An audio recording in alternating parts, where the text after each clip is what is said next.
آپ کی پسندیدہ کتاب دلی سے ڈیفینس۔ اور اتفاق یہ ہے کہ آج بھی میرے بھائی کے یہاں ایک ہی بیٹا ہے۔ شاید یہ لاڈ ہی کا نتیجہ تھا کہ میرے بھائی اتنے شریر تھے۔ اماں اپنے میکے جاتی تو سب ان کے بیٹی کی شرارتوں سے تنگ رہتے۔ ایک بار اماں فیروز پور اپنے بھائی کے گھر گئیں۔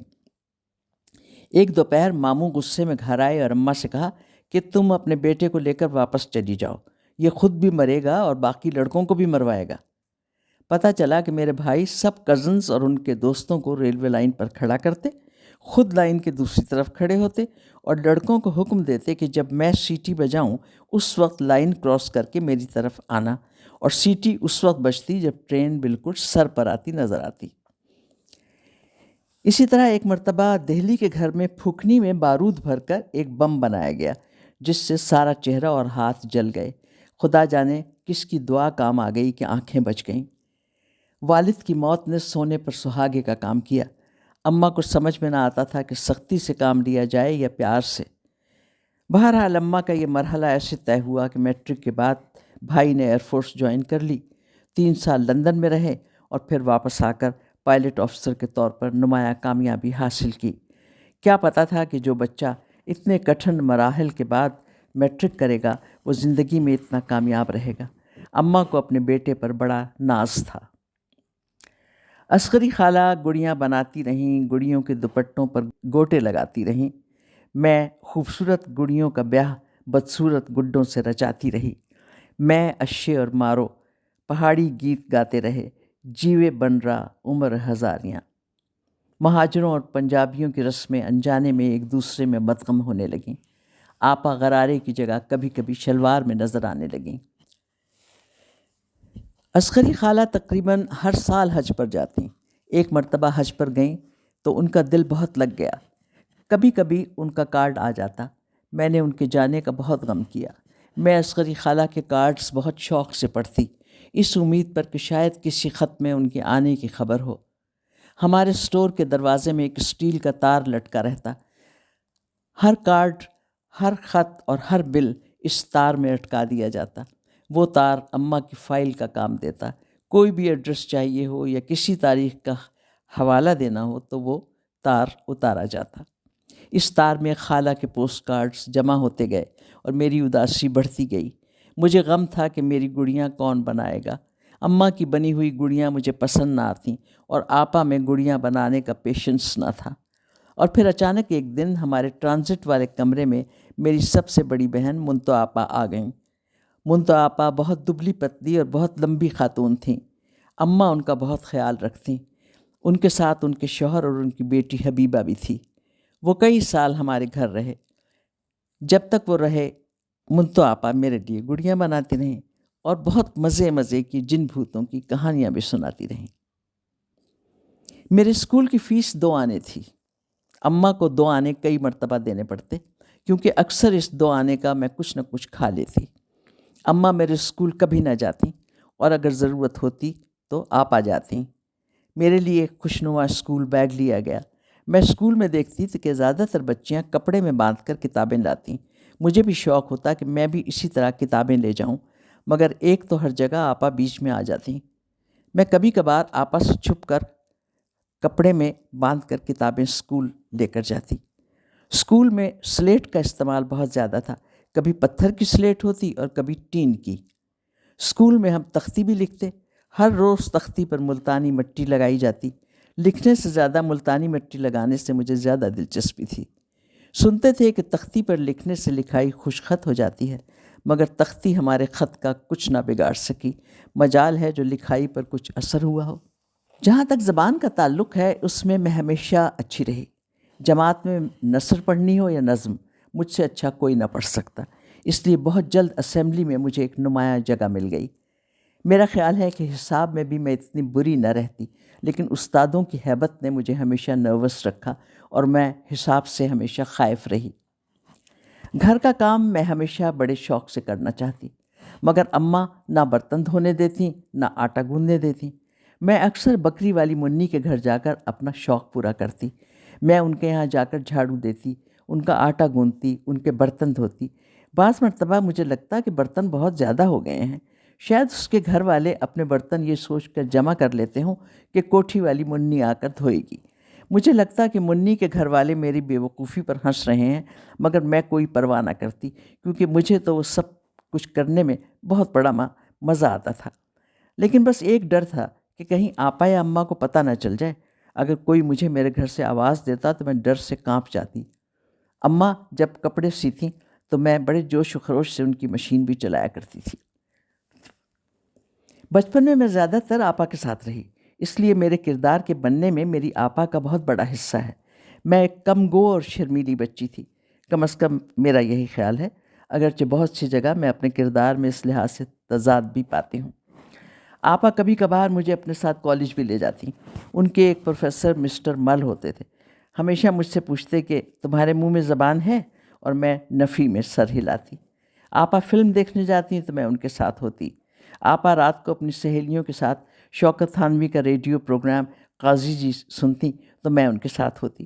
ان کی پسند کے گانے میری بھی پسند تھی۔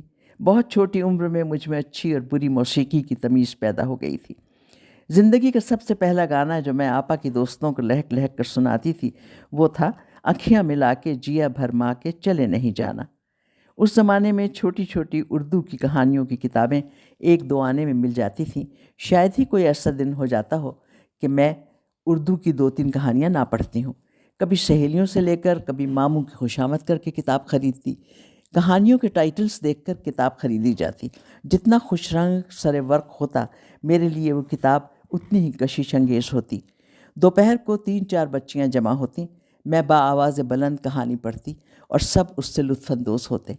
ان کہانیوں میں ایک الگ دنیا تھی، میں ان کی دنیا میں خود کو چلتا پھرتا اور سانس لیتا محسوس کرتی۔ کہانیوں میں رہنا بھی شاید زندگی سے فرار کا ایک حصہ ہے۔ بچوں کی کہانیوں سے نکل کر ہم جاسوسی کہانیوں پر پہنچے۔ فلمی رسالوں کو پڑھنے کی گھر میں ممانعت تھی۔ اس ممانعت نے تجسس کو مزید بڑھایا اور نتیجتاً میں نے ہر فلمی رسالہ پڑھ ڈالا۔ ماموں شمع میں موم میں حل کرتے اور ردی میں ڈال دیتے، ہم وہاں سے وہ رسالے نکالتے اور ازبر کر لیتے۔ ایک مرتبہ میرے بھائی نے غصے میں مجھ سے کہا کہ اگر تم فلم کے بارے میں کوئی امتحان دو تو تم فرسٹ آؤ گی، مگر افسوس کہ ایسا کوئی امتحان نہیں ہوتا تھا۔ ہر وہ کہانی جو میں نے پڑھی وہ اشے نے ضرور سنی۔ اشے کو کہانی پڑھنے سے زیادہ سننے کا شوق تھا۔ اس کی امی ابا اوپر سے آوازیں دیتے رہتے، مگر جب تک کہانی ختم نہ ہو جاتی وہ اوپر نہ جاتی۔ فلمی رسالوں کے ساتھ ساتھ جاسوسی کہانیاں جاری رہیں۔ ابن صفی کے تمام کردار ہمارے لیے جیتے جاگتے کرداروں کے مانند تھے۔ پھر تمام رومانی ناول پڑھے اور پھر نظر ٹھہری آپا کے اردو ادب پر۔ رسوا بھی تھے اور میر امن بھی، نذیر احمد بھی تھے اور راجندر سنگھ بیدی بھی، حجاب امتیاز علی بھی تھیں اور عصمت چغتائی بھی، اور منٹو کی بھی ہر کہانی سمجھ میں آئے یا نہ پڑھی ضرور گئی۔ بچپن میں اس کی کہانیوں کی گہرائی تک ہم کبھی نہ پہنچ پائے، مگر ہاں بعض پیراگراف پر حیرانی اور پریشانی کے اظہار کے طور پر کتاب ضرور بند کر دیا کرتے تھے۔ میرا بیٹا آج کل برمنگھم یعنی امریکہ میں ہے۔ برمنگھم اٹلانٹا سے 2 گھنٹے کے فاصلے پر ایک شہر ہے۔ آج ہم لوگ کار کے ذریعے امریکہ کی طرف رواں ہیں۔ میری یہ خواہش ہے کہ راستے میں نیاگرا فال دیکھنے کے لیے رکیں گے۔ کہنے کو نیاگرا فال ٹورسٹ کے لیے پورا سال کھلا رہتا ہے، مگر جب ہم پہنچے تو وہاں کوئی نہیں تھا۔ ریسٹورانٹ بند تھا، بلکہ لگتا تھا کہ خود فال بھی بند ہے۔ میں نے فلموں میں جتنا بڑا اور عالیشان فال دیکھا تھا، اصلی زندگی میں بالکل ویسا نہیں پایا۔ شاید اس لیے کہ آدھے سے زیادہ پانی جم چکا تھا۔ گاڑی پارک کی، گرم ٹوپی پہن کر اور کان وغیرہ ڈھک کر میں باہر نکلی۔ میری کوشش تھی کہ شعیب بھی ٹوپی پہن لیں، مگر ناصر نے میرے مشورے پر مجھے گھور کر دیکھا۔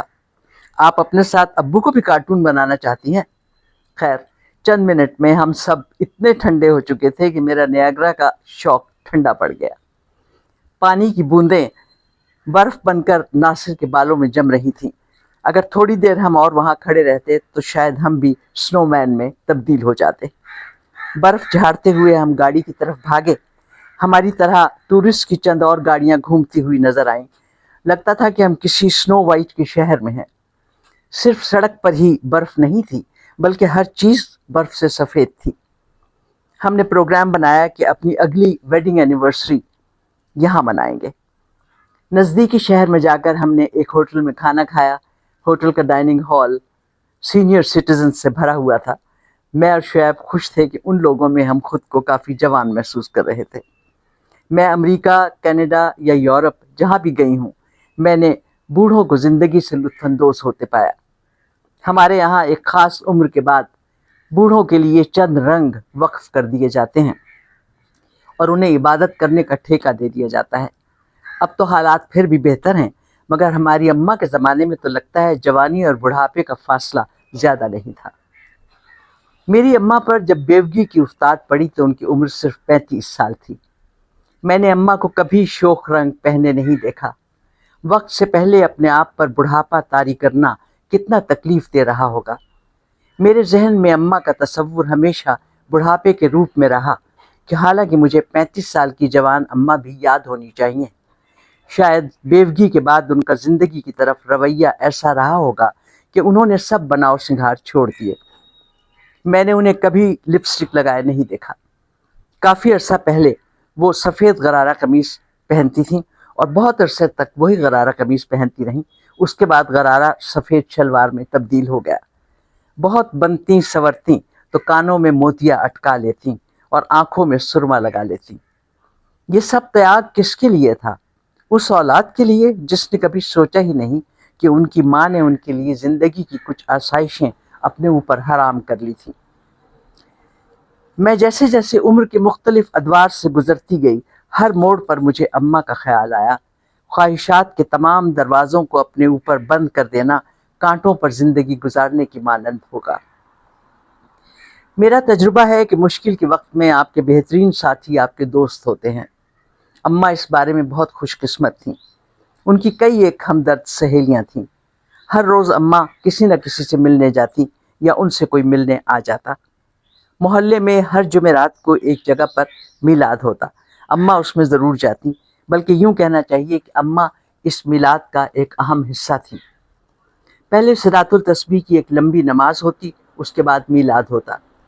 ایک عورت جو بابا جی کہلاتی تھیں، یہ میلاد ان کے یہاں ہوتا۔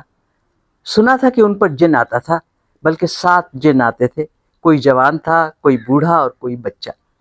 سنا ہے کہ بے موسم کے پھل ہر جن اپنے ساتھ لاتا۔ میں بھی اکثر میلاد میں اماں کے ساتھ جاتی۔ میں نے ایک مرتبہ بابا جی پر حال آتے دیکھا۔ مجھے جن کا آنا بڑا دلچسپ لگا۔ مجھے یقین ہے کہ دراصل ان بابا جی پر کسی قسم کا دماغی دورہ پڑتا تھا، جسے علم کی کمی کے باعث جن کا نام دے دیا گیا تھا۔ آپا ان تمام محفلوں سے دور رہتی۔ بی اے کرنے کے بعد انہوں نے بی ٹی کرنے کے لیے پشاور جانے کا فیصلہ کیا۔ ماموں، اماں اور دوسرے رشتہ دار اس کے خلاف تھے، لیکن آپا کسی نہ کسی طرح ضد کر کے پشاور گئیں اور بی ٹی کی۔ پشاور میں ان کی کئی ایک پٹھان سہیلیاں بنیں۔ ان میں سب سے قابل ذکر دوست تھیں جوہر آپا۔ جوہر آپا آج تک آپا کی مخلص دوست ہیں۔ آپا کی یہ دوست مردان کی رہنے والی ہیں۔ ان کا تعلق ایک سید گھرانے سے تھا۔ غالباً بی ٹی ہی کے دوران ان کے والد کو کسی خاندانی دشمنی کی وجہ سے قتل کر دیا گیا۔ جوہر آپا سب سے بڑی تھی۔ یہ لوگ 5 بہنیں اور ایک بھائی پر مشتمل تھے۔ اپنے والد کے قتل کے بعد جوہر آپا نے فیصلہ کیا کہ وہ اپنے بہن بھائیوں کی پرورش کریں گی۔ مردان جیسے پسماندہ علاقے میں ایک عورت کا اتنا بڑا فیصلہ ایک بہت کڑا قدم تھا۔ جوہر آپا کو معلوم تھا کہ اگر وہ مردان سے باہر نہ نکلی تو جائیداد کی وجہ سے اگلا نشانہ ان کا بھائی ہوگا۔ انہوں نے مردان چھوڑا اور پشاور میں آ بسیں۔ اپنی شادی کا ارادہ ترک کر دیا۔ اپنی شادی ان کے لیے ایک ایسا بند باب تھا کہ کوئی ان سے اس بارے میں بات نہیں کر سکتا تھا۔ انہوں نے اپنا وعدہ پورا کیا اور اپنے تمام بہن بھائیوں کو ان کی منزل تک پہنچایا۔ ان کا تعلق ہمیشہ تعلیم کے شعبے سے رہا اور آخر میں ڈائریکٹرس آف سکولز کے عہدے سے ریٹائر ہوئیں۔ وہ چند ان ہستیوں میں سے ہیں جو میرے نزدیک بہت عظیم اور قابل عزت ہیں۔ بی ٹی سے پہلے آپا نے کچھ عرصہ میرے اسکول میں بھی پڑھایا۔ آپا کی وجہ سے مجھے اسکول میں خصوصی مراعات حاصل ہو گئیں۔ مجھے ٹیچرز بہت پیار کرنے لگی۔